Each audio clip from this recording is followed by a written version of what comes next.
So there's this guy at the traffic lights with a sign, climate change. Don't worry, kids. You don't. You know your parents.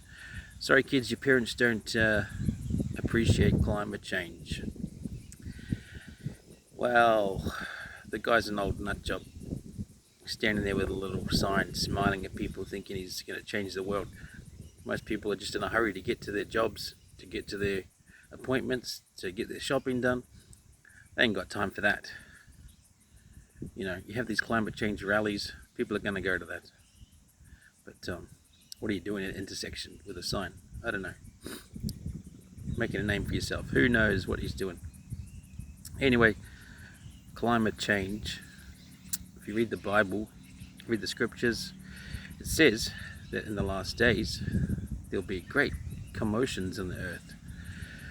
Floods, fires, famines, you know, strong winds, lightning, storms, all kinds of things are going to happen in the earth.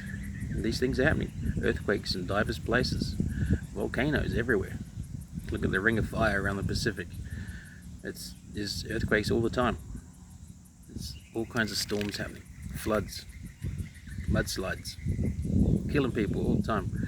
Remember the Boxing Day tsunami that wiped out a couple 100,000 people in Thailand, and hardly anyone talks about that anymore, but that was a massive catastrophic event. You know, these things are happening, and is it all because of man-made climate change? No, it's not. It's the movement of the tectonic plates. It's the alignment of the stars and the planets.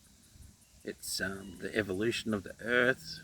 Like, the Earth is tilting on its axis a little bit. It changes things.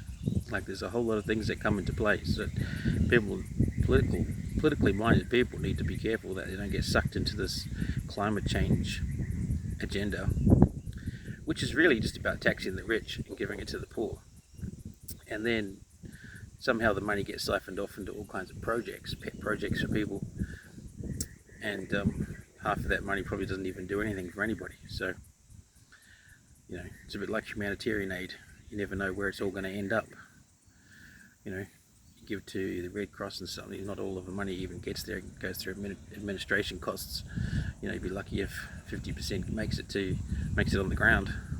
So, yeah, you just got to be aware of those things, and know that God's in control. He knows what's going on, and it's all His purposes. So repent and prepare for the day of His coming, and don't be afraid. Be faithful.